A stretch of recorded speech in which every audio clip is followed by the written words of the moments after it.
Un peu plus tard, une fête est organisée par des politiciens extravagants et les espions d'Inajiku devaient s'en occuper, mais ils ont échoué dans leur mission. Les espions s'excusent auprès de leurs responsables de ne pas avoir accompli leur mission, expliquant que les politiciens sont en alerte maximale récemment, rendant l'infiltration très difficile à cause de la sécurité renforcée. La responsable s'y attendait mais elle n'était pas inquiète, car elle avait le plan parfait pour contourner cette sécurité et cela allait impliquer Asano. Le lendemain, Asano est au parc avec Mutsumi et il est heureux de passer du temps avec elle puisqu'elle lui a demandé de l'aider pour une course, mais il est un peu curieux de savoir pourquoi elle a besoin de tout ce matériel dans son sac à dos. Finalement, il rencontre un vieil ami de Mutsumi, qui s'avère être Sui, ce qui choque raisonnablement Asano. Mutsumi explique qu'elle connaît Sui parce qu'ils ont travaillé ensemble auparavant, mais même si c'est le cas, elle est toujours un peu en colère contre lui pour avoir presque tué Asano et Nanao. Sui ne s'attend pas à ce qu'elle lui pardonne. Mais il n'est pas non plus désolé car il ne faisait que remplir une mission. Il demande alors qu'il se dépêche car son leader les attend. Un peu plus tard, ils arrivent à un immense immeuble de bureaux, mais cela n'a pas d'importance car la véritable base d'Inajiku est le café à côté. Ils entrent tous et Sui passe une longue commande à la caisse. Une fois terminé, un code est entré dans la caisse, ouvrant une trappe sous leurs pieds. Asano est un peu surpris mais Sui dit qu'il est naturel que l'organisation secrète d'espionnage du gouvernement soit située sous terre. Ils ont encore quelques centaines de mètres à parcourir avant d'atteindre le bureau principal, donc Sui offre du thé à Mutsumi pendant qu'elle est assise sur ses genoux. Asano n'approuve pas vraiment puisque c'est sa femme, mais Sui explique qu'il serait trop dangereux de la laisser seule. Asano comprend ce qu'il veut dire quand des centaines de flèches et de lasers commencent à voler dans leur direction. Ce sont des pièges intégrés pour la sécurité et l'entraînement des espions d'Inajiku. Donc Asano ne doit pas baisser sa garde sinon il sera transformé en viande hachée avant d'atteindre le sol. Après plusieurs secondes de torture à esquiver les lasers, Sui et Asano atteignent enfin le rez-de-chaussée, mais les pièges ne sont pas encore terminés puisqu'un énorme rocher tombe sur Asano. Juste avant qu'il ne soit écrasé, le leader d'Inajiku arrive en courant et détruit le rocher d'un seul coup de poing. Ensuite, elle leur souhaite la bienvenue ainsi qu'à Mutsumi, mais elle se demande si ce Yosakura ici présent est vraiment assez fort pour protéger Mutsumi. Ils s'installent pour leur réunion et on voit le leader se gaver des délicieuses friandises que Mutsumi avait demandé à Asano d'apporter. Elle en est vraiment reconnaissante. Elle et Mutsumi semblent avoir une très bonne relation, alors Mutsumi explique que Rin était camarade de classe avec Hirukawa et qu'elle organise parfois des goûters avec la famille. Rin n'aime pas entendre le nom de Hirukawa car parler de cet obsédé de sa sœur ruine le goût de son gâteau, mais elle comprend aussi à quel point Mutsumi est adorable, ce qui explique pourquoi elle voulait que Mutsumi épouse quelqu'un capable de la protéger des frasques de Hirukawa. Cependant, elle doute que Asano soit à la hauteur. Elle a entendu de Sui que Asano était un espion médiocre, mais Sui la corrige en expliquant qu'il avait juste dit que Asano était vraiment mauvais en matière d'espionnage, ce qui revient à peu près au même. Mutsumi défend son mari en disant qu'il a autant de volonté que Hirukawa, alors Rin l'accepte comme un fait. Mais avant qu'il ne puisse poursuivre la discussion, Hirukawa fait irruption dans la base. Il avait perdu le signal du traceur GPS qu'il avait sur Mutsumi et il savait que seuls les espions d'Inajiku pouvaient désactiver son traceur. Il est donc immédiatement venu la chercher. Mutsumi sait déjà ce qui va se passer lorsque Rin se lève pour affronter Hirukawa et lui dit de partir immédiatement car sa simple présence pollue l'air. Hirukawa refuse de laisser quelqu'un passer du temps avec Mutsumi à part lui et utilise ses fils pour l'attaquer. Cependant, Rin est au même niveau que Hirukawa, donc elle parvient à frapper ses fils de plein fouet et se moque de lui pour avoir essayé de la battre avec une attaque si faible. Hirukawa passe alors à la vitesse supérieure et leur affrontement cause des dégâts importants à la base en quelques secondes, forçant l'émission d'un ordre d'évacuation pour la sécurité de tous les espions présents. C'est exactement ce que Mutsumi ne voulait pas que se produise, mais chaque fois que Hirukawa et Rin sont ensemble, ils finissent toujours par se battre. Sui tente de les arrêter, mais il est bien trop faible pour s'approcher d'eux. Mutsumi s'interpose entre Rin et Hirukawa et leur dit d'arrêter, mais bien qu'ils l'écoutent, ils sont déjà trop engagés dans leur attaque pour s'arrêter, mettant Mutsumi en grave danger. Heureusement, Asano parvient à tirer Mutsumi en bas avant qu'elle ne se fasse écraser la mâchoire, mais il ne peut pas se sauver lui-même et se fait assommer. Mutsumi est furieuse et menace de ne plus jamais parler à Rin ni à Hirukawa s'il continue à causer des ennuis de cette manière. À la pensée de perdre Mutsumi, Hirukawa tombe inconscient et Rin commence à supplier pour son pardon. En passant, elle doit admettre que Asano est beaucoup plus coriace qu'elle ne le pensait, puisqu'il a survécu à un coup direct de sa part et de celle de Hirukawa. Son opinion sur lui s'est améliorée et elle demande à discuter de quelque chose avec lui quand il reprend connaissance.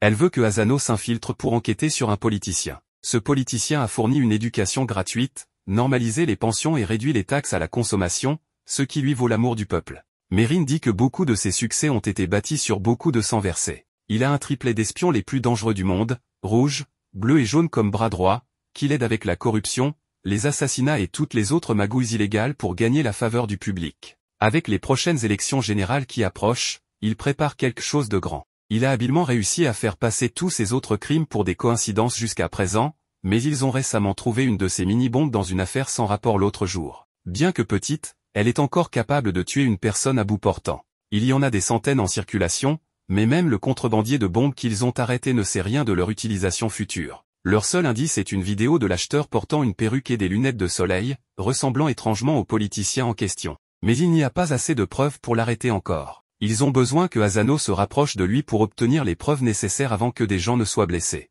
Asano demande pourquoi ils lui font confiance pour cette mission. Rin explique que Kuroyuri est originaire du Japon, donc il est conscient de l'existence de l'organisation d'espionnage Inajiku et se méfie d'eux.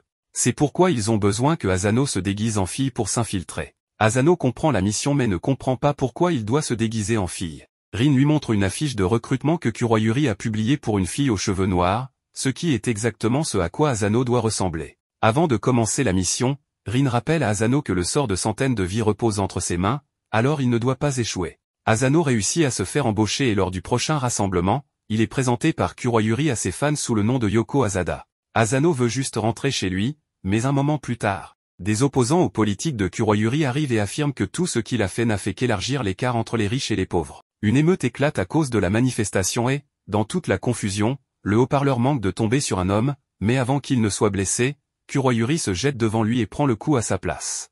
Il s'excuse si certains ont pu penser qu'il avait des intentions cachées, mais il affirme n'avoir que les intentions les plus pures. Même s'ils sont contre lui, il représente toujours la voix du peuple. Donc Kuroyuri est prêt à écouter leurs doléances pacifiquement. Les manifestants ne le détestent soudainement plus et tout le monde applaudit. Kuroyuri est emmené en ambulance pour ses blessures et il dit à Asano de retourner au bureau sans lui. Cependant, dans l'ambulance, il est révélé que Kuroyuri n'est pas du tout blessé. Tout cela faisait partie de son complot pour obtenir l'approbation du public, et cela a parfaitement fonctionné. Même ses blessures étaient fausses. Après avoir félicité ses espions corrompus, il demande à voir ses nouvelles cotes de popularité qui, comme prévu, sont en hausse.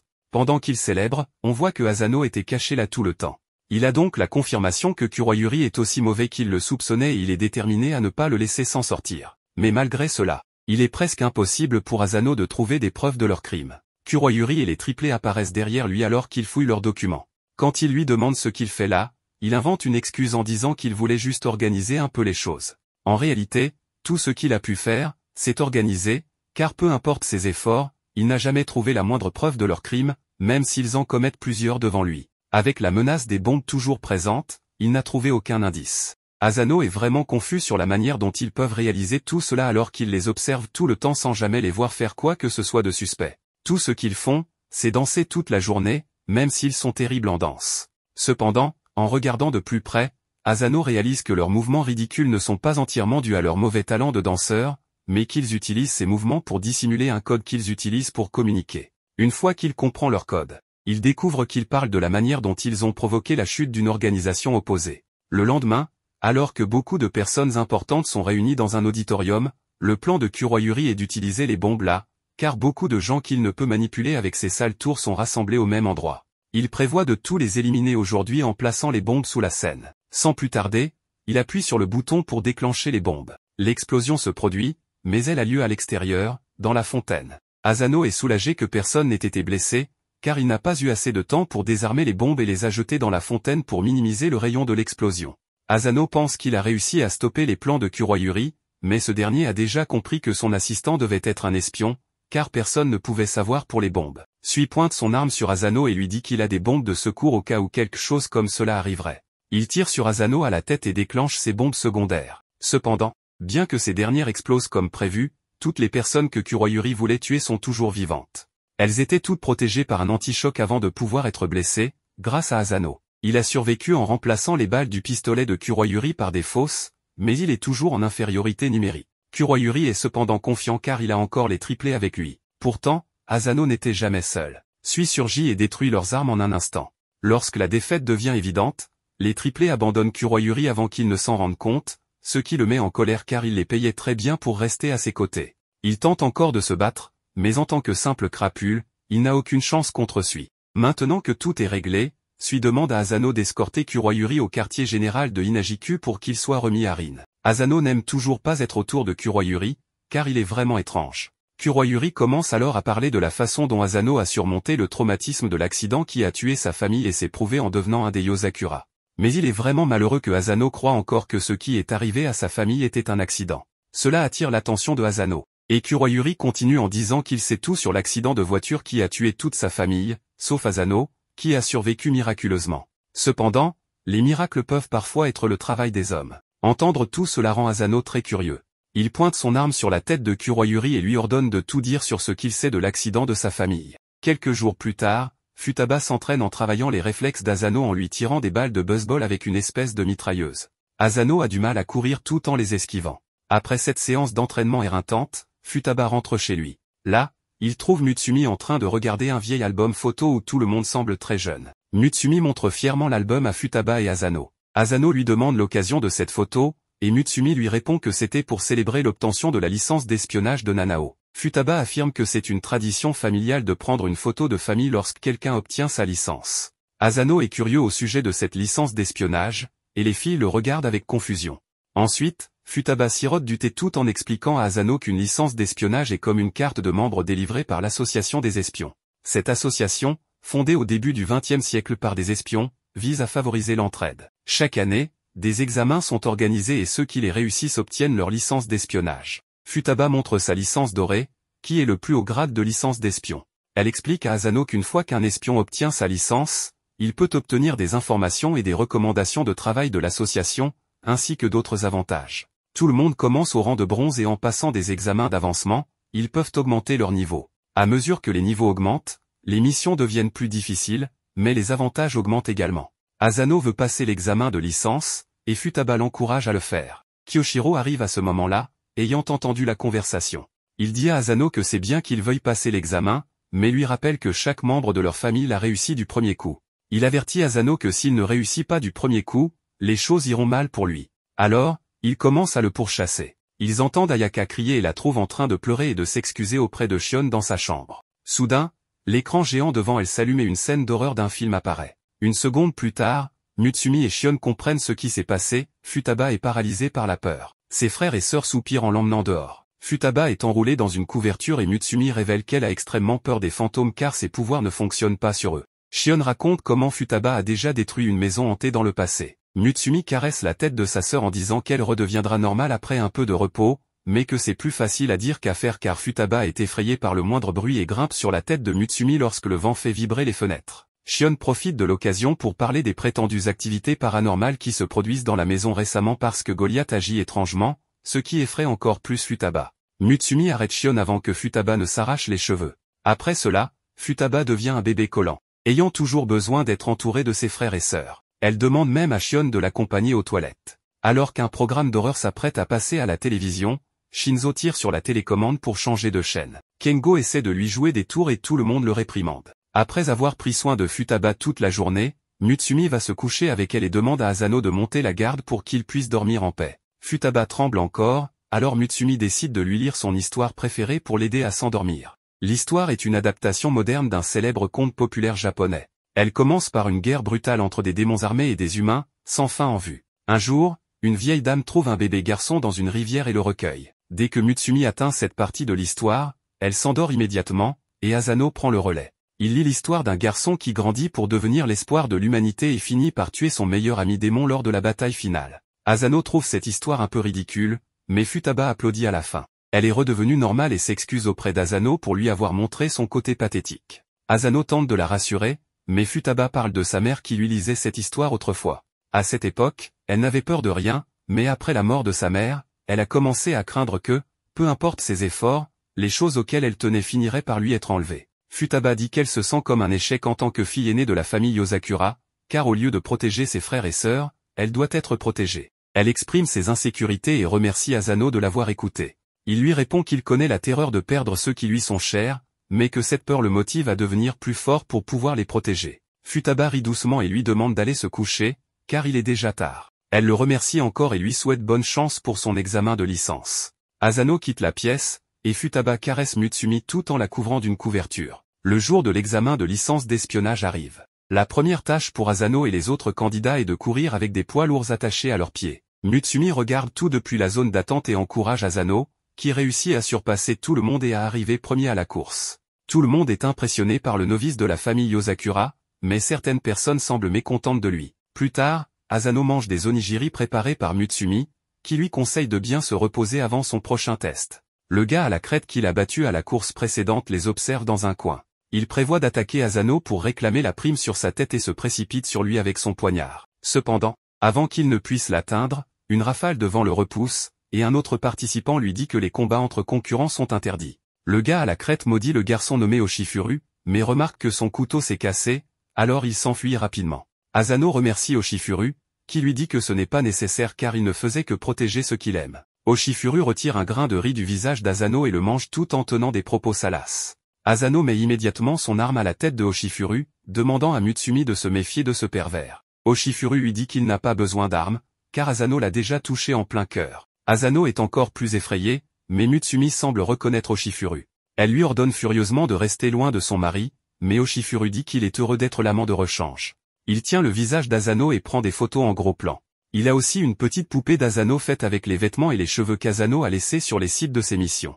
Asano est complètement terrifié, mais l'annonce du prochain test est faite, et Oshifuru le prend par la main et l'entraîne. Le prochain test consiste à se libérer de chaînes sous l'eau, et Asano y parvient facilement. Oshifuru l'attend à la sortie de l'eau en lui disant qu'il est très attirant lorsqu'il est fraîchement sorti de l'eau.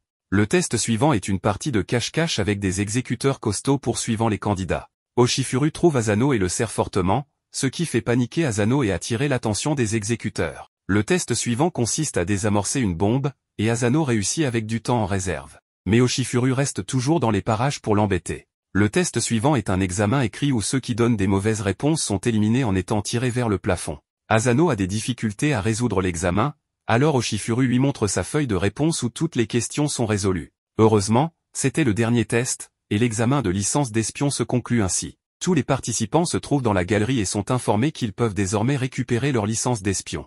Cependant, le lieu sera démantelé immédiatement pour maintenir la confidentialité, et ils ont un dernier défi à relever avant de recevoir leur licence. Le couloir commence à s'effondrer, et tout le monde se met à courir à toute vitesse. Tandis que d'autres tombent, Asano et Oshifuru parviennent à éviter tous les pièges sur leur chemin. Le type à la crête est aussi là et en profite pour frapper Asano au visage, le faisant tomber. Le sol sous lui est en train de s'effondrer, mais Oshifuru vient à son secours. Il se trouve derrière Asano et agite son éventail, le projetant en avant en sécurité tandis qu'il tombe dans la piscine en dessous avec les autres débris. Cependant, Asano ne veut pas l'abandonner si facilement. Il tient la main de Oshifuru même si le couloir continue de s'effondrer. Touché par sa détermination, Oshifuru utilise son éventail pour créer une rafale de vent qui les soulève doucement tous les deux.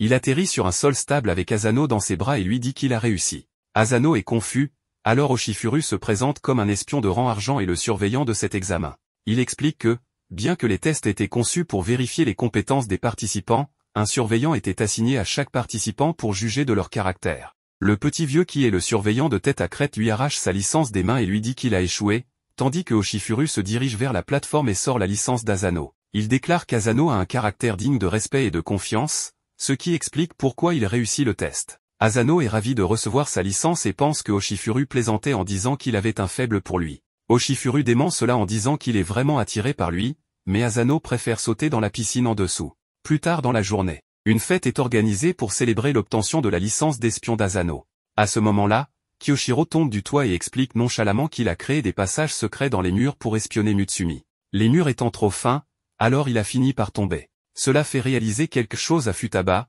qui saute immédiatement sur Kyoshiro, faisant tomber toutes sortes d'équipements de ses poches. Elle comprend que, tout en espionnant Mutsumi, il utilisait aussi les murs creux pour l'effrayer auparavant. Il essaie de s'expliquer, mais Futaba lui casse plusieurs os avant cela. Avec cela réglé, ils prennent la photo de famille pour célébrer la réussite de l'examen de licence d'espion d'Asano et la mettent dans l'album de famille. Quelques jours plus tard, Asano fait une découverte choquante en ouvrant son sac d'école et en y trouvant un vieil homme à l'intérieur. Le vieil homme lui fait un clin d'œil et lui demande comment s'est passé l'école en sortant du sac. Il commence à parler du fait que la reconnaissance faciale de la maison se réinitialise si vous êtes absent pendant un an et, comme il ne voulait pas avoir affaire au piège, il a simplement sauté dans le sac pour être transporté en toute sécurité. Asano ne peut que le regarder, stupéfait, et le vieil homme lui dit qu'il a l'air assez rigide pour son nouveau petit-fils, mais le cerveau d'Asano commence enfin à fonctionner et il sort immédiatement son arme, l'enregistrant comme intrus.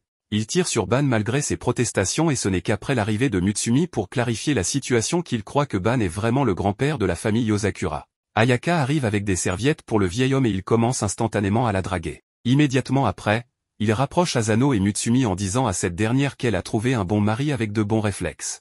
Il leur donne même un cadeau de mariage, une épaisse liasse d'argent. Mutsumi lui demande s'il est venu jusque-là uniquement pour cela, Ban l'affirme, mais prétend qu'il y a autre chose aussi. Il commence soudainement à emmener Asano avec lui, disant qu'il est temps de lui donner des leçons de vie précieuses de la part de grand-père. Cependant, il se retrouve soudainement attaché par les fils d'araignée de Kiyoshiro qui lui demande ce qu'il fait ici. Ban lui demande s'il n'était pas en mission à l'étranger et il répond qu'il a reçu une mission d'urgence de la police pour ramener le détenu évadé de la famille Yosakura. Asano est abasourdi par cette nouvelle information, mais Ban lui dit que les paroles de Kiyoshiro sont trompeuses. Il affirme qu'il est stationné en permanence à l'intérieur de la prison pour agir en tant qu'espion et recueillir des informations des criminels appartenant au monde souterrain. Ban dit qu'il va bientôt retourner en prison, donc il veut juste se détendre pendant quelques heures avant cela. Kiyoshiro refuse sa demande car il sait que le vieil homme est un coureur de jupons qui révèle tous les secrets lorsqu'il est ivre en compagnie de jolies femmes, c'est pourquoi il n'a pas le droit de sortir de prison sauf en cas d'urgence. Il lui dit que ses vacances sont terminées et Ban lui demande simplement de ne pas se montrer arrogant car il est toujours son grand-père. Il se glisse facilement à travers les fils d'araignée et active une bombe fumigène à l'aide de sa montre. Lorsque la fumée se dissipe, Ban a disparu et il a également emmené Asano avec lui. Kiyoshiro reçoit un appel de l'officier de police en charge de Ban qui l'informe qu'il a envoyé Asano pour traquer le vieil homme. Pendant ce temps, Goliath vient voir Mutsumi en tenant une photo d'un homme et d'une femme dans sa bouche, ce qui lui rappelle quelque chose. Plus tard, il appelle Asano et lui parle du super pouvoir de Ban, qui est de manipuler ses os pour une flexibilité extrême. Il a recueilli trop d'informations au cours des dernières décennies et presque tout le monde dans le monde de l'espionnage veut sa peau. C'est pourquoi il demande à Asano d'appréhender Ban même s'il doit le malmener un peu. Heureusement, Asano est avec Ban en ce moment et il se trouve dans un bar exclusif où le vieil homme se vante de sa richesse et de ses informations. Il divulgue des informations top secrètes aux filles et Asano essaie de lui fermer la bouche, mais Ban s'échappe facilement de sa prise. Il dit à Asano qu'il est trop jeune pour l'arrêter, mais il se retrouve ensuite coincé avec une colle spéciale préparée par Asano. Cependant, cela n'a rien de spécial pour Ban, qui se glisse hors de ses vêtements et pose devant les filles. Il défie Asano et lui dit qu'il va le former. Asano l'attaque, mais Ban esquive toutes ses tentatives de le maîtriser sans même transpirer. Après qu'Asano soit épuisé, Ban lui tape dans le dos et prédit qu'il pourra l'effleurer dans environ 5 ans. Asano lui demande pourquoi il a dû s'évader de prison pour les voir car il aurait pu attendre la fin de sa mission. Ban répond qu'il devait le faire aujourd'hui et affirme qu'un jeune comme Asano ne comprendra pas ses raisons. À ce moment-là, le barman arrive et présente à Ban sa boisson préférée. Il en offre à Asano, mais il refuse de boire car il n'est pas encore majeur. Ban le traite de bêta mâle pour cela et lui demande comment il va lui donner un arrière-petit-fils comme ça. Il raconte l'histoire de sa vie insignifiante et pleine de solitude avant de rencontrer Keiko. Il explique que c'était un jour de pluie et qu'il était blessé après une mission lorsque Keiko l'a trouvé, et c'est ce qui a changé sa vie pour de bon. Ban dit que sa femme était trop bien pour lui et il pense qu'Asano lui ressemble, c'est pourquoi il veut lui parler en tant que seigneur marié dans la famille Yosakura. Il lui dit de chérir le présent pour ne pas avoir de regrets. Asano lui verse un verre et lui assure qu'il le fera, affirmant que Mutsumi a fait de lui l'homme le plus heureux du monde et qu'il a l'intention de la chérir et de la protéger toujours. Ban avale le verre et dit à Asano qu'il l'aime bien, en se rapprochant de lui, complètement inconscient qu'une vieille dame s'approche calmement de lui. Il ne la remarque que lorsqu'elle met des menottes spéciales autour de ses bras et des siens. Elle savait qu'il serait ici et lui dit que s'il retire sa main de ses menottes par force ou par ruse, elles exploseront. Elle lui demande de bien se comporter s'il ne veut pas que les mains de sa femme sautent. Mutsumi arrive à ce moment-là et s'excuse auprès d'Asano pour son retard, puis présente la vieille dame comme grand-mère Keiko. Asano est choqué car, d'après l'histoire de Ban, il pensait que Keiko était morte, mais ce n'est pas le cas. Ban s'accroche à sa femme et lui dit qu'il a même commandé sa boisson préférée et qu'il demandait aux filles plutôt quel cadeau lui acheter puisqu'aujourd'hui est leur anniversaire. Keiko refuse de l'indulgencer et le renvoie calmement en prison malgré ses pleurs et ses protestations. Asano comprend enfin pourquoi le vieil homme s'est évadé de la prison aujourd'hui et Mutsumi dit qu'elle s'en est souvenue seulement après avoir vu la photo de leur jeunesse. Il remarque qu'il comprend aussi les sentiments de son grand-père et Mutsumi rougit soudainement. Elle se cachait plus tôt et a entendu Asano dire qu'elle a fait de lui l'homme le plus heureux et, avec ses sentiments dans son cœur, elle lui prend la main. Le lendemain, Mutsumi montre à Asano quelques photos de Keiko et Ban, qui ont réussi à convaincre sa femme de sortir avec lui avant de retourner en prison. Asano dit que tout le monde peut apprendre de Ban à être romantique même à un âge avancé. Quelques jours plus tard, Ban s'évade de nouveau de prison pour voir sa famille, mais il ne trouve que la domestique Ayaka car tout le monde est parti pour leur sortie mensuelle de shopping familial. Il déjeune dans un restaurant chic et tout le monde a des plans pour l'après-midi. Kiyoshiro essaie de partir le premier, mais Futaba lui attrape la main et lui demande de payer la note en tant que fils aîné. Il dit qu'il ne paiera que pour la note de Mutsumi, mais elle lui lance un regard mignon et innocent, et il paie immédiatement pour la nourriture de tout le monde. Après cela, chacun va de son côté et Asano se rappelle du temps où il venait au centre commercial avec sa famille. Mutsumi attire son attention et il lui demande ce qu'ils vont acheter aujourd'hui. Elle lui répond des articles d'épicerie courants mais termine la liste par des munitions et des grenades. Elle ne plaisante pas et achète des grenades à partir d'un dispositif caché dans le centre commercial. Ensuite, ils vont au Starbucks du centre commercial et Mutsumi commande 100 kg de café au tapioca de fer. Asano est confus, mais le barista comprend sa commande et leur livre 100 kg de munitions pour fusil. Asano commence enfin à comprendre cet endroit et Mutsumi confirme que c'est un lieu où les espions, les assassins et tous les membres du monde souterrain peuvent acheter leurs fournitures. D'un autre côté, Shion et Shinzo se trouvent dans la boutique d'un vieil homme frêle qui leur vend une puce capable de traiter les informations provenant de l'ancienne boule de mémoire. Shinzo est confus quant au choix du fusil dans la boutique, mais Shion connaît ses habitudes et lui dit de choisir celui dans la main gauche. Pendant ce temps, Futaba reçoit un massage intense d'une mamie musclée qui lui dit de mieux prendre soin de son corps, car elle peut dire que Futaba a trop travaillé. D'un autre côté, Nanao achète des pilules de cyanure à haute concentration et Kengo achète des masques pour le visage afin de s'assurer que sa peau reste lisse même après avoir porté de nombreux déguisements. Pendant ce temps, Kyoshiro entre dans une librairie mystérieuse et achète un livre d'horreur très rare avec des intentions malicieuses. Asano se rend également à une laverie spécialisée où ils rendent les vêtements ordinaires par balle et enlèvent les taches de sang. Là, une fille en pleurs attrape soudainement son bras en appelant son père. Asano emmène la fille à Mutsumi et explique qu'elle a perdu ses parents dans le centre commercial. Mutsumi essaie de réconforter la fille nommée Suzu et apprend que des personnes effrayantes ont emmené son père. En entendant cela, Mutsumi devient alerte et appuie sur un code secret dans l'ascenseur pour les emmener au sous-sol secret du bâtiment où ils vendent des choses trop sombres et sinistres pour le centre commercial principal. En arrivant au sous-sol, Asano est choqué car cela ressemble à une scène dystopique. Il continue de marcher et la fille reconnaît la voix de son père criant à l'aide. Son ancien patron tente de le forcer à faire de nouveau leur sale boulot et, lorsque l'homme refuse, le patron essaie de lui crever les yeux. Asano assomme simplement le patron en lui tirant dessus et Suzu est réuni avec son père. Mutsumi dit qu'il devrait partir maintenant, mais il se retrouve soudainement entouré de problèmes. Personne ne veut s'en prendre au chef de la famille Yosakura, mais ils sont conscients de la prime sur la tête d'Asano et se jettent immédiatement sur lui pour le capturer. Il panique alors que les voyous l'attaquent, mais Kyoshiro vient à la rescousse et neutralise les attaquants en un rien de temps. Asano est soulagé de le voir, mais remarque ensuite le livre dans ses mains, une collection de méthodes de torture, et réalise qu'il va essayer ces méthodes sur lui. Les voyous hésitent à l'attaquer maintenant, mais le chauve pense que leur nombre joue toujours en leur faveur. À ce moment-là, les autres membres de la famille Yosakura arrivent également et utilisent leur capacité spéciale pour éliminer rapidement tous les criminels en une seule fois. Ils prennent l'ascenseur pour retourner au bâtiment principal et, immédiatement après, le bâtiment commence à s'enfoncer Le à jour cause où de Asano leur et sa action famille imprudente. étaient en train de Ils conduire partent sur la maison avec le centre Asano montrait commercial joyeusement joyeusement ses compétences en jeux vidéo à son petit frère, tandis que sa mère se plaignait qu'il mettait beaucoup plus d'efforts dans ses jeux vidéo que dans ses études. Son père n'était pas beaucoup mieux car il se concentrait trop sur son travail et passait à peine du temps avec eux en tant que famille. Il avait récemment pris des congés, alors ils avaient prévu un voyage de camping, mais malheureusement, il avait commencé à pleuvoir juste au moment où ils étaient arrivés, donc le voyage allait être gâché. Il s'excuse auprès de tout le monde, mais Asano lui dit que ce n'est pas grave et continue de jouer à son jeu. C'est alors que la voiture perd le contrôle et cela entraîne la mort de toute sa famille. Asano se réveille en sursaut de son cauchemar et reste allongé dans son lit pendant quelques minutes en pensant à ce qui s'est passé. Plus tard dans la journée, il se rend dans la chambre de Shion pour qu'elle puisse analyser le dispositif de stockage optique acquis de Kurogao, et d'après ce qu'elle peut en dire, il contient la liste des invités de la réception de mariage de leurs parents. La plupart des invités étaient des civils, donc le mariage devait être ouvert au public et il n'y aurait normalement rien de particulièrement étrange à cela, mais les parents de Asano étaient également sur cette liste. Ils ne peuvent tirer aucune conclusion simplement d'une liste d'invités,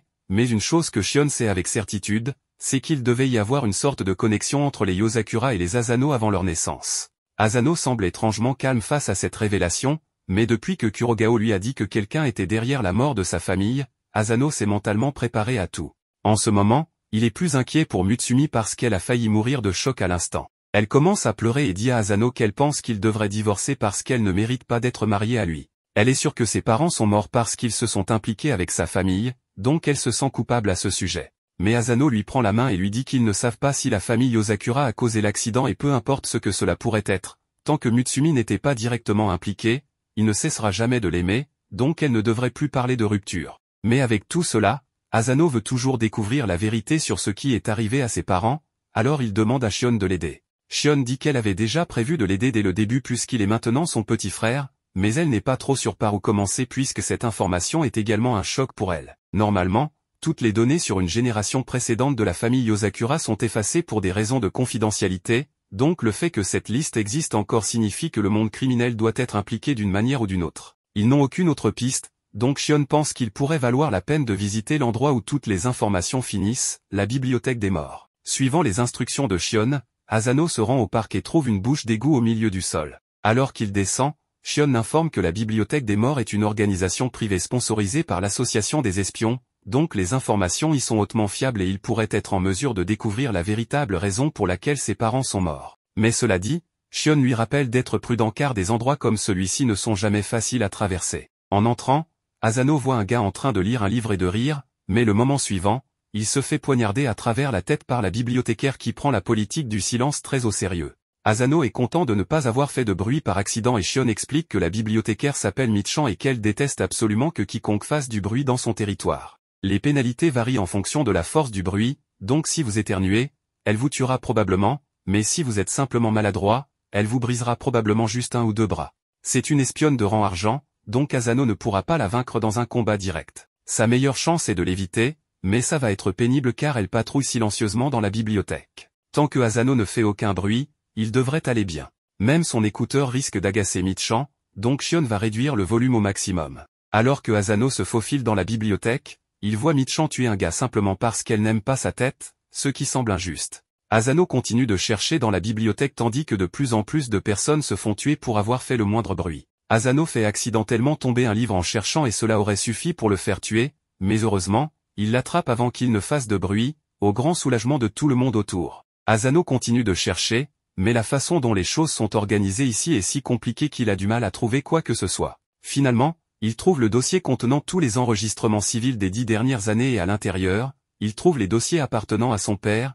Hidasano. Le dossier ne donne aucune information utile à Asano, donc il est déçu d'avoir risqué de se faire empaler par la bibliothécaire folle pour rien. Mais ensuite, il réalise qu'il y a une fente dans le livre pour le dispositif de stockage optique. Il le sort, l'insère dans le trou et une fois qu'il le fait, les pages du livre changent pour révéler un dossier indiquant que la famille de Asano a été éliminée par Tampopo. Le livre initie ensuite une séquence d'autodestruction et dans les secondes suivantes, le livre explose. Le bruit était vraiment fort, donc Shion avertit que Michan va certainement venir le tuer maintenant, alors il doit se cacher pour l'éviter. Asano parvient à esquiver la première attaque de Michan et, suivant les instructions de Shion, il tire une décharge électrique sur une prise, ce qui provoque une coupure de courant dans toute la bibliothèque. À couvert dans l'obscurité, Shion dit à Asano de courir, mais alors qu'il essaie de s'échapper, Michan le rattrape parce que même sans lumière, elle peut le suivre uniquement grâce au bruit que son corps fait. Elle va prendre grand plaisir à le tuer, alors elle charge. En même temps, Shion dit à Asano de se retourner et de courir dans un couloir voisin. C'est alors que Mutsumi a une idée, alors elle dit à Asano de retirer son écouteur et de pointer vers Michan.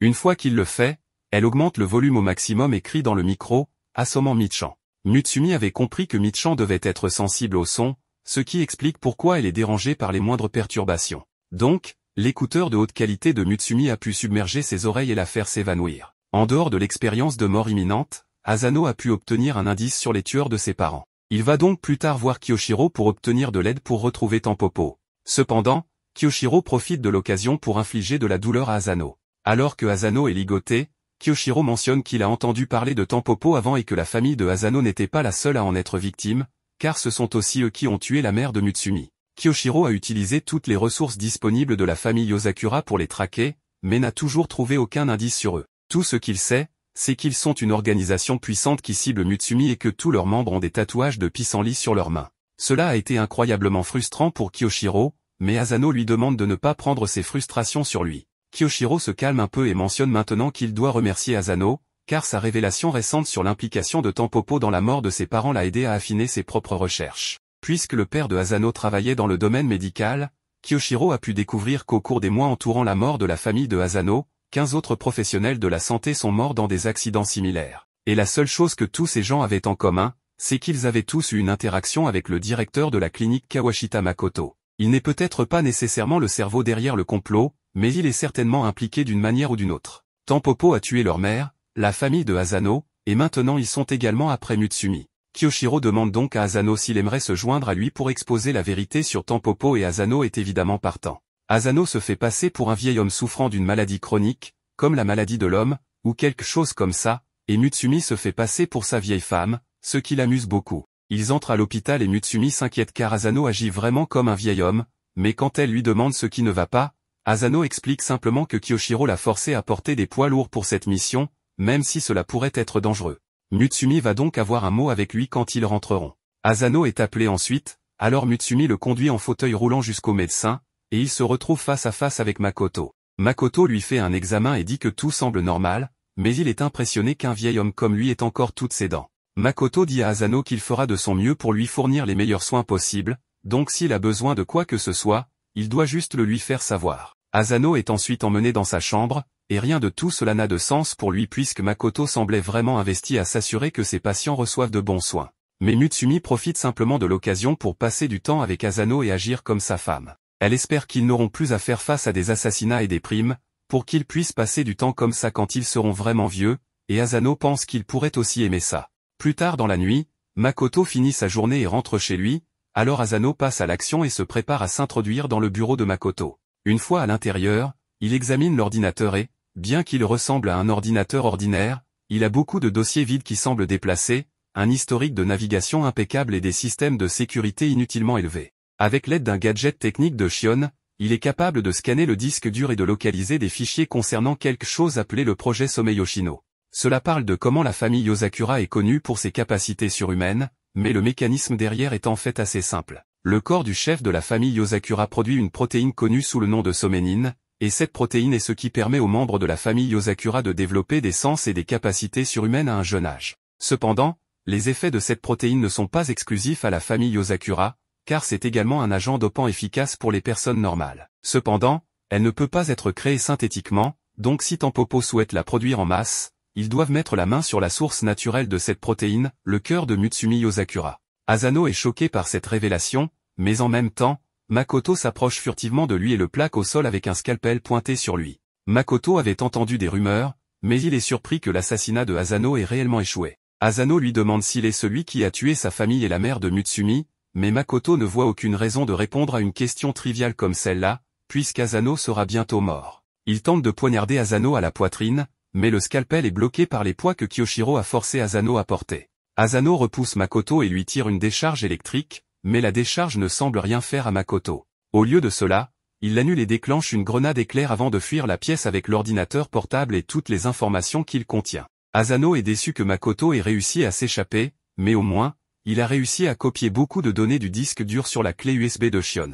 Il sait maintenant quel est le complot maléfique de Tampopo, et pour le bien de Mutsumi, il ne les laissera pas s'en tirer. À son arrivée sur les lieux, la première chose que Shinzo fait est de cibler le méchant avec diverses armes. Après cela, il envoie le protagoniste au loin. Il commence alors un combat au corps à corps et le méchant déclare qu'il a planté des bombes partout dans l'hôtel et qu'il est prêt à les déclencher s'il n'arrête pas de se battre. Shinzo prend une raclée mais reste ferme, disant qu'il attend juste. Soudain, le propriétaire de l'hôtel reçoit un appel disant qu'un terroriste est entré dans les locaux et cause des troubles. Sachant l'existence des bombes, Asano veut évacuer tout le monde de là et, agissant comme un fou, il est réussi. Cependant, on voit qu'un homme mystérieux ne quitte pas les lieux.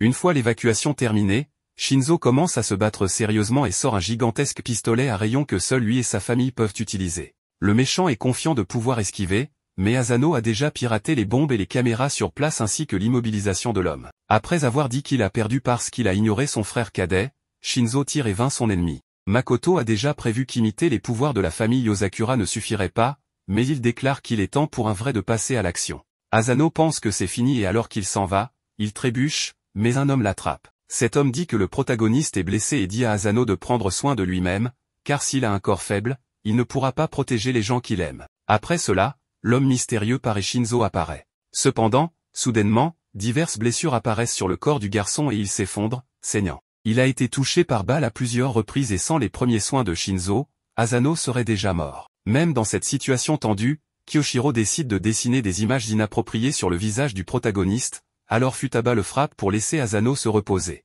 Tout le monde part, laissant Mutsumi seule avec son mari. Cependant, avant de partir, Nanao laisse une mallette avec elle dans le laboratoire. On voit que Kiyoshiro semble inquiet et lorsque Shinzo apparaît, il dit que ce n'est pas de sa faute. Cependant, il ne s'agit pas de cela, Shinzo veut parler des blessures d'Asano. Soudain, le corps du protagoniste commence à saigner et même avec son oui surdéveloppé, il n'a entendu aucun coup de feu ni ne détecte la présence de quiconque. La seule chose à laquelle il peut penser est qu'Asano a été attaqué avant son arrivée et que la réaction a été retardée dans son corps. Il n'y a qu'une seule personne capable de cela qu'il connaît, mais avant de révéler qui c'est, l'alarme de la maison se déclenche, indiquant qu'il y a plus d'1 millier d'intrus dans la résidence. L'un d'eux est impatient d'attaquer mais, comme il ne veut pas suivre les ordres, il est éliminé. Makoto a prévu de blesser un membre de la famille pour rassembler tous les frères et sœurs là-bas, car il veut se débarrasser de tout le monde sauf Mutsumi. Tous les ennemis utilisent cette drogue et trouvent d'une manière ou d'une autre les codes de sécurité de la famille Yosakura. Soudain, ils sont arrêtés par Goliath, le chien de garde de la famille, qui montre sa véritable forme. Les frères et sœurs apparaissent également et la véritable bataille commence, chacun utilisant son propre style de combat complètement différent des autres. Alors que la plupart des frères et sœurs essaient de neutraliser les intrus, Kyoshiro est chargé de protéger le manoir. Cependant, même en les battant beaucoup, les intrus se relèvent à chaque fois. Le capitaine ennemi décide d'agir et il peut utiliser 60% de la puissance du Harakura. Avec cela, il se dirige vers Goliath, et lui fracasse la tronche d'un puissant coup, l'envoyant valser vers le manoir. Alors qu'il se dirige vers les fils de Kyoshiro, le frère aîné doit les désactiver. Ainsi, le méchant parvient à entrer dans le manoir et avant que Kyoshiro ne puisse faire quoi que ce soit, quelqu'un à l'intérieur active le mode hibernation du manoir. On voit qu'ils savent qui est leur ennemi et que cette personne porte une bague de chef de famille. Ainsi, Kyoshiro dit à ses frères et sœurs de s'occuper des intrus à l'extérieur parce qu'il va récupérer la bague de famille. Quand les lumières s'éteignent, Mutsumi essaie de parler à ses frères, mais toute communication est coupée. De plus, le pouls de Asano devient de plus en plus faible et si elle ne fait rien, son mari va mourir. Pendant ce temps, Kyoshiro trouve cet homme mystérieux et quand il lui dit qu'il n'a plus le droit à cette bague, il l'appelle père. En regardant la photo de sa mère, Mutsumi sait quoi faire, alors elle prend une seringue pour obtenir un peu de son sang. Dans un flashback, on voit la mère de la jeune fille lui dire qu'il y a un pouvoir spécial dans leur sang. Elle dit à Mutsumi que ce pouvoir peut être utilisé pour le mal, mais que de bonnes choses peuvent aussi en découler. Donc, si elle doit jamais utiliser ce pouvoir pour quelqu'un, elle doit s'assurer que c'est uniquement pour la personne à qui elle tient le plus au monde. Elle donne alors son sang à Asano et, tout en pleurant pour qu'il ne la quitte pas, le méchant apparaît. Juste au moment où il s'apprête à l'attraper, le protagoniste la protège en disant qu'il ne laissera personne approcher sa bien-aimée. La bataille commence et le protagoniste a le dessus, mais ce grand pouvoir entraîne beaucoup de douleur dans le corps du garçon. Le méchant comprend ce qui se passe et dit que c'est l'un des effets secondaires du sang des Yosakura. Cependant, Mutsumi apparaît pour le calmer et dit que s'il meurt, elle le suivra. La jeune fille apprend à Asano comment contrôler ce pouvoir et en se concentrant sur ses sens, Asano revient à la normale. Avec tout ce nouveau pouvoir, il lance un coup de poing qui achève le méchant, qui dit que le garçon est un monstre. Kyoshiro veut que son père rende la bague du 9e chef de la famille Yosakura, mais l'homme l'ignore et dit que ses enfants ont l'air formidables et qu'il est fier d'eux. Kyoshiro ne veut pas discuter, alors il va droit au but et demande pourquoi il est allé jusqu'à utiliser le Tanu pour se renforcer. En gros, le frère aîné dit que son père a fait tout cela pour forcer Mutsumi à mettre son sang dans le protagoniste. L'homme dit qu'il voulait que Asano soit un mari assez fort pour protéger Mutsumi, car il tient à sa fille. Ayant atteint son but, il compte partir, mais Kyoshiro a une autre idée. Tout en ordonnant à son père de rester loin de Mutsumi et Asano, il utilise une technique très puissante. Après avoir vaincu le méchant, le protagoniste est serré dans les bras par sa femme, qui est désespérée à cause des effets secondaires du sang. Mais après que Asano l'ait enlacée, elle devient plus calme. Pour gâcher le moment, on voit que Shion réussit à rétablir la communication et appelle Mutsumi pour savoir comment ils vont. Elle informe alors ses frères de la situation et ils décident de mettre fin à tous les intrus. Kengo utilise ses compétences en déguisement pour prétendre être Mutsumi et conduit tous les bandits vers Nanao, qui crée un trou en frappant le sol. Shinzo utilise une de ses armes pour les immobiliser tous et avec sa force monstrueuse, Futaba les expédie tous au loin. De retour avec Kyoshiro, son père dit que le garçon est très fort mais qu'il est celui qui lui a appris ses techniques, donc il sait comment les arrêter. Cependant, Kyoshiro s'y attendait et obtient ce qu'il voulait, récupérer la bague. Revenant au protagoniste, tout le monde est heureux que le garçon aille bien, mais quelque chose se passe lorsque son frère aîné arrive. Les autres retiennent Asano car il est hors de contrôle. Il est dans cet état à cause du sang Yosakura, qui est extrêmement difficile à contrôler. Cela rappelle des souvenirs, car quand ils étaient petits, ils perdaient le contrôle de temps en temps. Pour ramener Asano à la normale, Kyoshiro met les écouteurs de chien sur le protagoniste et dit que la voix de quelqu'un de proche pourrait lui faire retrouver ses sens.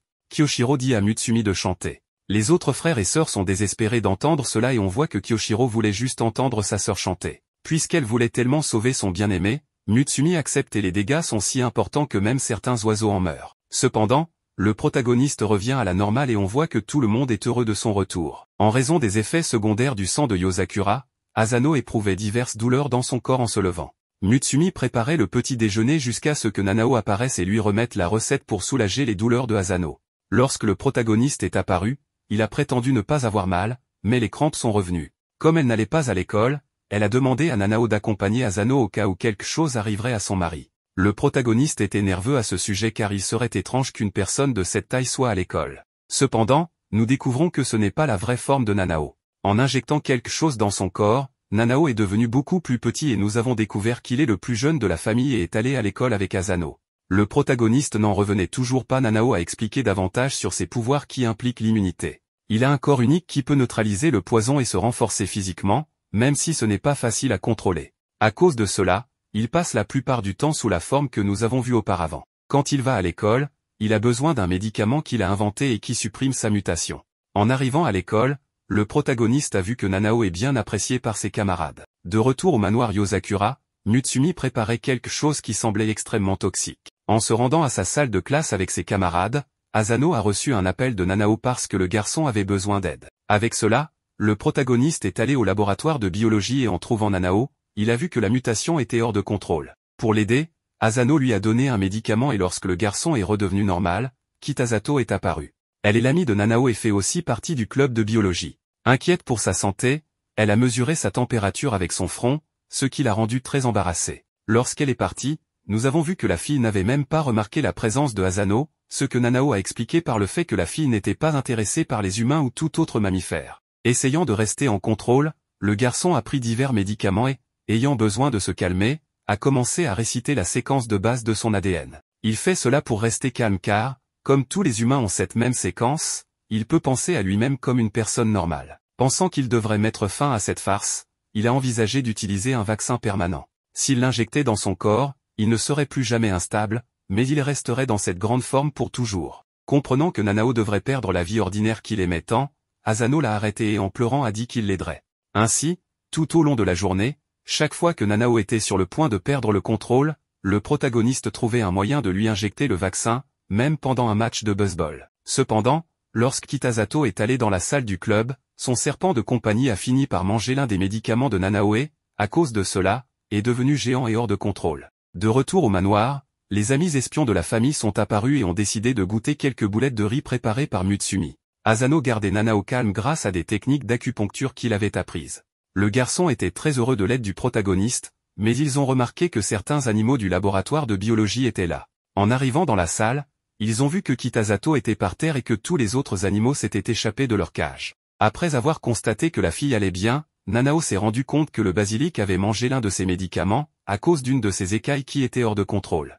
Lorsqu'elle s'est réveillée, la fille a couru après son serpent et Nanao est allé avec elle, tandis que le protagoniste s'occupait des animaux en liberté. Ils sont allés dans un endroit où le basilic avait l'habitude d'aller et Nanao a dû sauver Kitasato car le serpent était confus et attaquait tout ce qu'il voyait. N'ayant pas d'autre choix, Nanao a dû laisser sa mutation se déchaîner et, puisque ses cellules peuvent neutraliser les effets de ce médicament, le basilic est revenu à la normale. Avant que Kitasato puisse voir comment était Nanao, il avait disparu. Asano avait emmené le garçon sur le toit de l'école pour plus d'intimité. En soulageant ses mutations, Nanao a perdu le contrôle, alors il a décidé de prendre le médicament définitif. Il ne pouvait pas contrôler sa propre force, mais quand il était sur le point d'injecter le vaccin, Asano l'a arrêté avec sa main. Ainsi, en l'enlaçant, le protagoniste a dit à Nanao de réciter cette séquence qui le calmait. Avec cela, il est progressivement revenu à la normale et Asano a mentionné qu'il avait un frère cadet. Il a donc dit à Nanao qu'il serait là pour lui comme un grand frère. Soudainement, nous voyons que Kitasato était aussi là et avait tout vu, mais elle croyait seulement que Nanao était capable de métamorphose.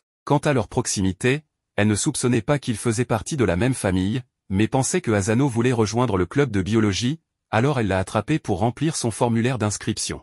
En rentrant chez eux, ils ont vu que presque tout le monde était évanoui, sauf Ren qui pouvait manger ses boulettes de riz sans problème. Ainsi, nous avons découvert que c'était à cause de la recette pour aider Asano et que l'effet secondaire des boulettes de riz était de faire s'évanouir la personne. Dans une séance d'entraînement pour contrôler ses nouveaux pouvoirs, Asano n'a aucune chance contre Shinzo qui est extrêmement rapide. Le protagoniste n'est toujours pas habitué au pouvoir des Yozakura, ce qui le rend dangereux de le garder activé trop longtemps. Il doit donc trouver un moyen de vaincre son ennemi rapidement. Soudain, Kyoshiro apparaît et dit à Asano que ce qui rend les Yozakura forts, c'est la raison pour laquelle ils utilisent leur pouvoir. Ayant une mission à l'étranger, le frère aîné doit partir jusqu'à ce que Mutsumi apparaisse pour voir son mari. Elle vient de participer à une tombola et a gagné des billets pour un voyage d'un jour et d'une nuit aux sources chaudes de l'enfer sans fin. À la maison, elle explique que c'est une station pour les membres du monde souterrain et que c'est uniquement sur invitation. Comme le lendemain est le seul jour où presque tout le monde est libre, ils doivent y aller ce jour-là, ce qui rend Kyoshiro triste et désireux d'abandonner sa mission.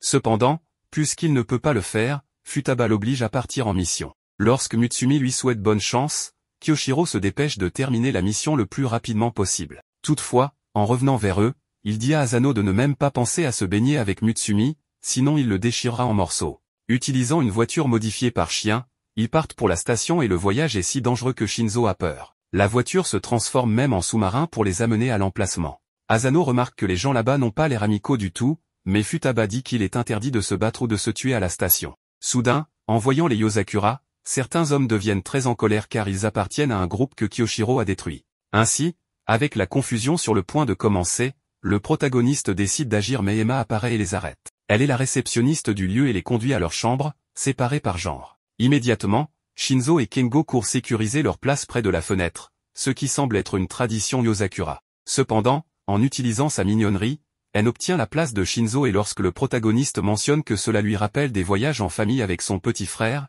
il lui donne l'autre place. En allumant la télévision, Kengo découvre qu'il y a plusieurs films pour adultes et nous voyons que Chien les regarde également même si elle ne les trouve pas intéressants. Futaba éteint la télévision. Pendant ce temps, Mutsumi semble heureuse en regardant par la fenêtre. Sa sœur aînée lui demande si elle en a parlé à Asano et dit que parfois, il est plus facile de se confier loin de chez soi. De retour chez les garçons, ils sont dans un sauna à 300 degrés où elle tient le plus longtemps. Pour le reste de la journée, tout le monde s'amuse beaucoup. Au dîner, les hommes qui détestent les Yozakura apparaissent à nouveau et leur chef renverse sa bière sur Futaba. Cela terrifie les autres frères et sœurs et nous découvrons rapidement pourquoi, très faible face à l'alcool, cela rend la fille ivre et elle commence à jouer avec ces hommes. Shion dit à Asano d'emmener Mutsumi tandis qu'il gère la situation. Ainsi, le couple réussit à avoir un moment seul dans la chambre. Il se trouve dans une source chaude extérieure et Mutsumi invite le protagoniste à la rejoindre. Mais nous découvrons que quelqu'un de dangereux vient d'arriver. Être déshabillé près de sa bien-aimée rend le protagoniste très embarrassé. Mutsumi dit que cela devrait être normal puisqu'ils sont déjà mariés. De plus, alors qu'elle se lève, Mutsumi dit qu'elle a quelque chose à lui dire et le protagoniste remarque une cicatrice sur sa poitrine. Lorsqu'elle était en 6e année, elle a été kidnappée par Tampopo et ils ont presque arraché son cœur. Le cœur du leader des Yozakura est bien supérieur au sang en termes de concentration et peut produire des dizaines de milliers de compatibles à la fois, mais cela produirait aussi des dizaines de milliers de victimes. Mutsumi dit que ce n'est pas une coïncidence que le sang de Asano soit compatible et que lorsque son corps était affaibli, c'était le moment idéal pour équilibrer la puissance du sang des Yozakura. Elle dit que tout cela a été planifié par son père parce que lorsque le manoir était attaqué par Tampopo, Kyoshiro dit avoir trouvé leur père dans la forêt. En gros, l'homme a fait tout cela pour s'assurer que le protagoniste soit infusé avec le sang de Yozakura, même si elle ne connaissait pas la raison. De plus, nous voyons qu'il est celui qui a sauvé Mutsumi cette fois-là et a promis de sauver sa mère. Mutsumi se demande pourquoi son père ne vient jamais la voir et où il pourrait être maintenant. Avec cela, Asano dit qu'ils le trouveront pour obtenir toutes ses réponses et aussi pour qu'il puisse se présenter comme son gendre. Cela rend Mutsumi très heureuse, mais cela ne dure pas longtemps car Kyoshiro apparaît, très en colère que Asano se baigne avec Mutsumi, et veut donner une leçon au protagoniste. Cependant, Futaba apparaît et, comme il est interdit de se battre à cet endroit, il décide de faire une bataille de polochon. De plus, avec les hommes qui détestent Kyoshiro et le reste de la famille qui apparaissent, ils réussissent à vaincre le frère aîné. La scène passe au chef de Hinajiku, puis nous voyons Sui et son ami dans une installation de Tampopo. Ils ont vaincu plusieurs gardes et trouvé une grande quantité de cette drogue à base du sang des Yozakura, mais un piège était tendu, une bombe qui a fait exploser toute la zone. Heureusement, le duo d'espions a réussi à s'échapper, bien qu'ils aient perdu toutes les preuves qu'ils avaient rassemblées. Pendant ce temps, Makoto est avec une fille aux cheveux blancs et lui dit de se préparer car ils sont sur le point de rencontrer quelqu'un de spécial. Du côté de la famille Yozakura, Mutsumi pense à son père jusqu'à ce que Ayaka apparaisse, visiblement épuisé. Ils commencent à discuter, et l'on découvre que tous les frères et sœurs enquêtent sur Tampopo, mais Mutsumi s'inquiète pour son mari. Dans un train, nous voyons le père de la fille en compagnie de Makoto. Il mange, et Momo semble ouvrir une boîte de laquelle sort de la fumée mais il se révèle être un aliment qu'il apprécie. Il parle de quelqu'un qui est dans le train avec eux, et nous découvrons qu'il s'agit du protagoniste, qui fait semblant de travailler sur le train. Asano fait un excellent travail tout en pensant qu'il n'a encore rien trouvé de suspect et qu'il souhaite rencontrer son beau-père. Malheureusement, il laisse accidentellement tomber son arme du train. De retour à l'intérieur, il rencontre une femme à moitié suspendue hors du train. Lorsqu'il la ramène à l'intérieur, nous voyons qu'il s'agit de la même femme qui parlait avec Makoto. Elle récupère l'arme du protagoniste et se présente sous le nom de Shiré. Quand Asano s'éloigne, nous découvrons que c'était lui qu'elle voulait rencontrer. En s'approchant d'une femme qui se plaint de sa fenêtre coincée, Asano remarque plusieurs anomalies, peu importe combien il nettoie, le train ne semble jamais propre, la nourriture est insipide, et tout semble flou. Cela lui fait comprendre que le train a été modifié, et ce qui le confirme encore plus, c'est qu'il n'y a pas de fumée dans le premier wagon. En utilisant une application pour détecter les gaz toxiques, Asano découvre ce qui se passe. Utilisant son arme, il brise toutes les fenêtres du wagon-restaurant du train. En plus d'empoisonner les gens, ce gaz altérait l'apparence de Momo et Makoto. En les voyant, Asano pointe son arme sur la tête de son beau-père et dit qu'il est ravi de le rencontrer. De retour au manoir, Futaba est de retour, et Shion lui montre que Momo et Makoto sont dans le même train que Asano, et qu'une équipe de renfort est en route pour rejoindre la fête. Shiré réapparaît, ayant attiré l'attention du protagoniste, Momo parvient à se placer derrière le garçon. Même ainsi, le protagoniste est sur le point de tirer, mais Shiré utilise ses cheveux pour l'arrêter. Makoto révèle que cette femme a une compatibilité à 100% avec la drogue créée par Tampopo, tandis que le protagoniste a une compatibilité élevée mais avec le sang Yozakura. Makoto est impatient de voir qui gagnera. Avant de partir, Momo souhaite bonne chance à Asano et dit qu'il espère le meilleur pour le garçon. De plus, juste avant de partir, on voit que Makoto est inquiet parce que Momo n'est pas aussi loyal à Tampopo qu'il ne le devrait. De retour au combat, Asano utilise ses nouveaux pouvoirs pour se libérer, et bien qu'il puisse suivre la vitesse des cheveux de la femme, il est toujours surpassé. Shiré commence à parler de son passé, expliquant qu'elle est entrée en contact avec cette drogue il y a 10 ans. Elle avait un corps extrêmement fragile, mais la drogue Asakura lui a donné une nouvelle vie. Cependant, tout a un prix, et un corps ne peut supporter 100% de Asakura que pendant 10 ans, selon l'utilisation du pouvoir. Dans son état actuel, son corps n'a plus beaucoup de temps à vivre, et elle mourra bientôt. Asano lui demande pourquoi elle combat pour Tampopo si l'utilisation de ce pouvoir est si nuisible pour elle. Shiré répond qu'elle veut apporter le Asakura à bord de ce train à plus de personnes, car il atteindra des gens comme elle qui en ont vraiment besoin. De plus, les données de ce combat seront utilisées pour la prochaine étape de la recherche. Ainsi, si le protagoniste ne peut pas l'arrêter dans le train, Tampopo dominera le monde un jour. De retour au combat, l'arme électrique du protagoniste ne peut pas endommager Shiré. Il doit donc utiliser la nouvelle forme de son arme, qui se transforme en épée. Le protagoniste est maintenant prêt à gagner ce combat. Pour empêcher l'influence de Tampopo de se répandre, le protagoniste fait tout son possible. Cependant, même après avoir coupé les cheveux de Shiré, elle peut encore régénérer et continuer ses attaques. Lors de l'une de ses attaques, Shiré utilise ses cheveux pour simuler des mots et lui envoyer un message, ne voulant pas que d'autres découvrent ses actions. Shiré avoue qu'elle est responsable de la mort de la famille du protagoniste il y a plus de 10 ans. Son plus grand souhait est de vivre, et les personnes qui prenaient soin d'elle sont les parents de Asano. Ce sont eux qui lui ont offert ses boucles d'oreilles et espéraient sincèrement sa guérison. Après tout le traitement, elle est complètement guérie, ce qui rend les parents du protagoniste très heureux. Elle se sent de la même manière jusqu'à ce qu'elle découvre que tout cela n'était qu'un mensonge. Un jour, Makoto, seule avec Shiré, décide de lui montrer ce qu'il a réellement guéri. En voyant ses corps en décomposition, Shiré est choqué, surtout lorsqu'il lui annonce avoir testé sur 10 000 personnes et que très peu ont survécu. Il essaie de la convaincre que c'est pour le bien des personnes malades comme elle, mais elle réalise que c'est un secret dangereux et demande ce qu'il adviendra des médecins qui l'ont soigné. Makoto explique qu'il a veillé à ce qu'ils quittent ce monde avec leurs enfants pour ne pas se sentir seul. Shiré montre à Asano le cadeau qu'elle a reçu de ses parents et explique qu'il a été modifié et équipé d'un GPS pour surveiller ses mouvements. Elle suggère au protagoniste d'utiliser ces informations pour suivre Tampopo et affirme qu'elle n'a pas le droit d'utiliser ce cadeau. En entendant cette histoire, Asano se remémore le passé où il aidait ses parents à sauver un enfant tombé dans une rivière. Ses parents et son frère sont toujours très gentils avec tout le monde, et même s'il semble naïf, il est fier d'eux.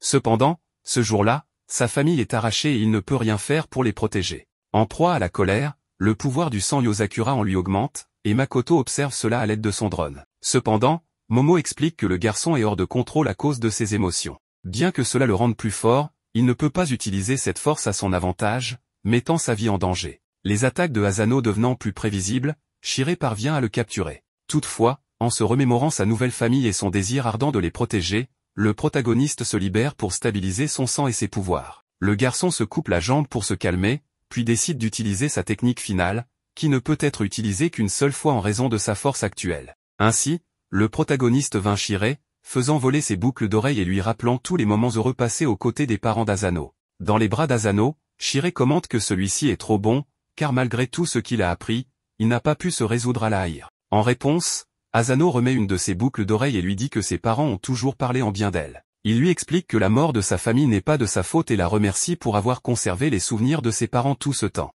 Touché, Shiré éclate en sanglots et laisse tomber toute sa chevelure. Cependant, avant qu'Asano puisse arrêter le train, il est attaqué par une fille nommée Ai et un homme appelé Mizuki. Tous deux viennent de Tampopo et ont pour mission d'éliminer le protagoniste. Mais avant qu'ils ne puissent réussir, de l'aide arrive, Futaba et Rin attendent sur les rails du train. Ai se lance dans le combat, mais n'a aucune chance contre eux.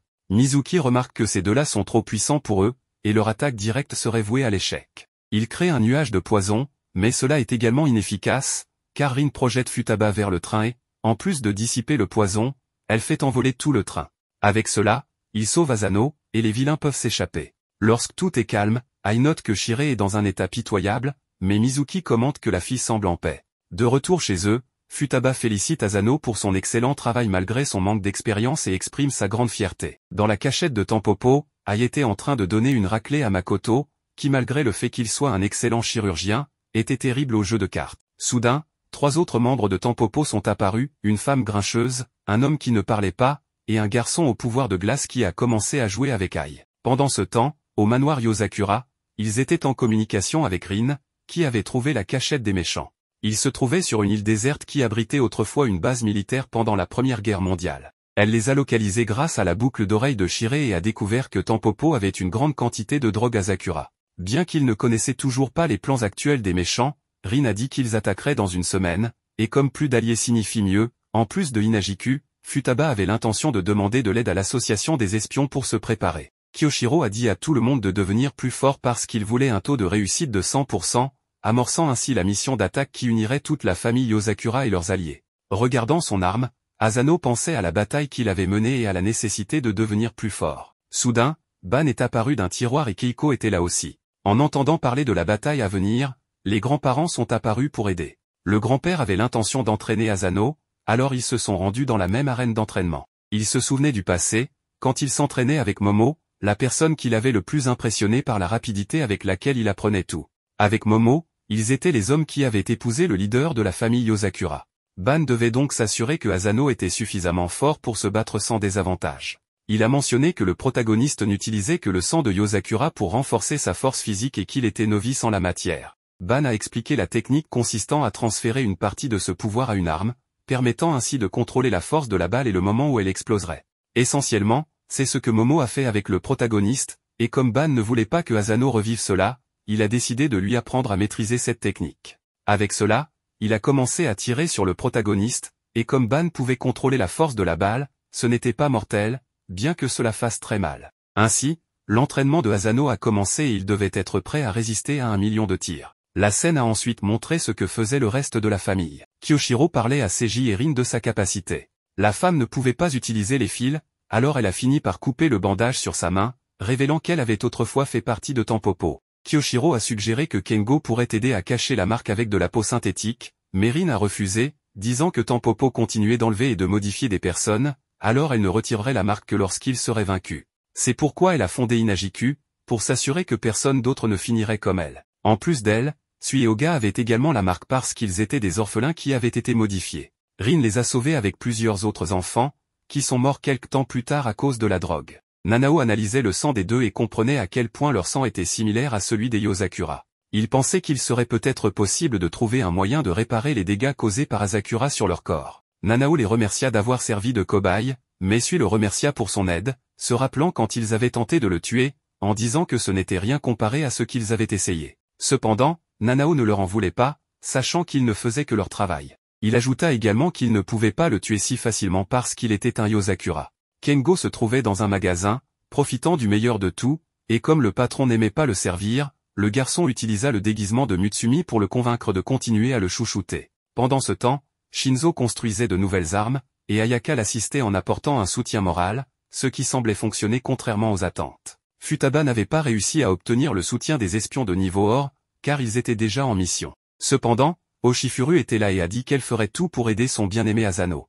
En vérifiant l'entraînement de son mari, Mutsumi vit le garçon couvert de bleu, tellement blessé qu'il prétendait voir ses parents et son frère près de lui. Comme il ne montrait pas beaucoup de progrès, Ban décida de changer de stratégie. Remarquant que le protagoniste n'avait éveillé que la moitié de son pouvoir, il expliqua cela. Les deux yeux de Ban portaient le symbole de Yozakura, et il expliqua le pouvoir de l'épanouissement, qui distribuait la puissance dans tout le corps, accordant de nouvelles capacités comme celle de Ban, qui lui permettait de pénétrer dans des endroits normalement inaccessibles. De plus, avec ses pouvoirs de pénétration, il pouvait faire en sorte que ses balles pénètrent beaucoup plus profondément dans les cibles qu'elles ne le devraient. Lorsque le protagoniste déclara qu'il était prêt, le véritable entraînement commença, et à sa surprise, c'était une danse. Asano ne comprenait rien jusqu'à ce que Ban lui tire dessus, mais le protagoniste utilisa son épée pour se protéger. L'arme se brisa, mais Asano ne s'en soucia pas et demanda à continuer l'entraînement. Ban était fier, mais il dit qu'il avait besoin d'une expérience avec un véritable risque, alors il visa Mutsumi et tira.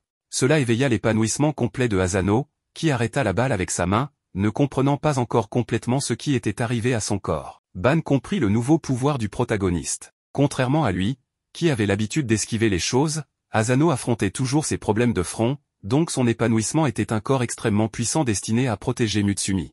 Même en sachant que son grand-père avait agi pour son bien, le protagoniste était très en colère d'avoir mis Mutsumi en danger. Cependant, c'était un plan entre les deux, car Mutsumi savait ce qui allait se passer et avait un bouclier invisible. Malgré tout, c'était très dangereux, alors Keiko les réprimanda tous les deux, surtout à cause de l'état de Tao après avoir été piégé de cette façon. Changeant de sujet, elle emmena Mutsumi dans une pièce secrète où se trouvait le livre du leader de la famille Yozakura. Cet endroit était également un refuge pour les cas extrêmes, contenant les secrets de la famille. Cependant, la méthode de déverrouillage avait été perdue pendant la guerre, et même elle ne savait pas ce qui se trouvait à l'intérieur. De plus, si quelqu'un essayait de l'ouvrir par la force, tout le manoir Yozakura s'autodétruirait pour protéger les secrets. Avec cela, Keiko demanda à Mutsumi si elle était prête à tout détruire pour empêcher que les secrets de la famille Yozakura ne soient révélés. Elle répondit qu'elle était prête, car le temps qu'elle avait passé là-bas avec Asano et les autres ne serait jamais effacé. Soudain, le protagoniste entra dans la pièce avec Ban, car il essayait d'empêcher son grand-père de fouiner. Cependant, ils entendirent tous deux la conversation, et en prenant sa femme dans ses bras, il dit qu'il n'était pas prêt à tout perdre, alors il ferait de son mieux pour devenir plus fort et ne jamais la laisser perdre quoi que ce soit. La veille de la mission, tout le monde s'était réuni pour une fête, et lorsqu'Asano se tenait devant l'arbre sacré des Yozakura, son éveil s'est produit. Keiko a expliqué que le contrôle de Asano sur son éveil était encore faible, c'est pourquoi l'arbre s'était connecté à lui si facilement. Elle a également mentionné que faire une fête avant un événement important était une tradition familiale, appelée le banquet Yozakura. Lorsqu'elle a offert des omelettes à Asano, Ban est apparu. Cela a surpris Asano, mais en reculant, il est tombé sur Oshifuru, qui a dit qu'il avait terminé une mission le plus rapidement possible juste pour voir le protagoniste. La scène est devenue encore plus étrange lorsqu'Oshifuru a insisté pour que Asano mange les omelettes qu'il avait préparées. Cependant, Ayaka l'a arrêté en affirmant que Asano mangerait son omelette à elle. Avec Sui et Ban se joignant également à la confusion, le protagoniste a fini par manger toutes les omelettes pour les rendre heureux. Pendant ce temps, à la base secrète des méchants, il faisait aussi un banquet, où il est devenu clair que la plupart d'entre eux n'aimaient pas beaucoup Makoto, au point qu'il s'est retrouvé avec un gâteau sur le visage. De retour à la fête Yozakura, c'était l'heure du spectacle de talent, et les premiers à se produire furent Shion, Mutsumi et Keiko. Ils ont très bien dansé sur un numéro à la Oshinoko, exécuté par Kyoshiro et Ban. Shion était très embarrassé de participer, mais le spectacle a continué avec chacun d'entre eux montrant leur talent. Revenant au sujet principal, Mutsumi a distribué des flyers de mission à chacun d'eux et a expliqué ce qu'ils devaient faire, capturer Makoto, récupérer toutes les drogues stockées sur l'île, sauver les personnes utilisées comme cobayes et découvrir pourquoi Momo est Tampopo. Soudain, Kyoshiro a enlevé le protagoniste et lui a parlé d'une mission secrète qui serait réalisée uniquement par eux deux. Kyoshiro se tenait devant la tombe de sa mère, mais a dit qu'il n'y avait pas de corps là-bas. En réfléchissant à la manière dont Asakura avait évolué si rapidement, Kyoshiro a déduit que Tampopo avait son corps. Sur ce, il a déclaré que leur mission secrète serait de récupérer le corps de leur mère sans que les autres frères et sœurs ne s'en aperçoivent. Asano a demandé pourquoi Kyoshiro lui faisait confiance pour une mission aussi importante, mais tout ce que Kyoshiro a dit, c'est que c'était son devoir en tant que grand frère de gérer ce genre de situation. Avant qu'il ne puisse continuer à parler, Futaba est apparue, et étant ivre, elle voulait faire du sumo avec son frère. Ensuite, Mutsumi est apparue, a souhaité bonne chance à Asano et lui a dit qu'elle prierait pour lui. Le lendemain matin, ils étaient prêts pour la mission, et en s'approchant de l'île, ils ont été découverts par les méchants.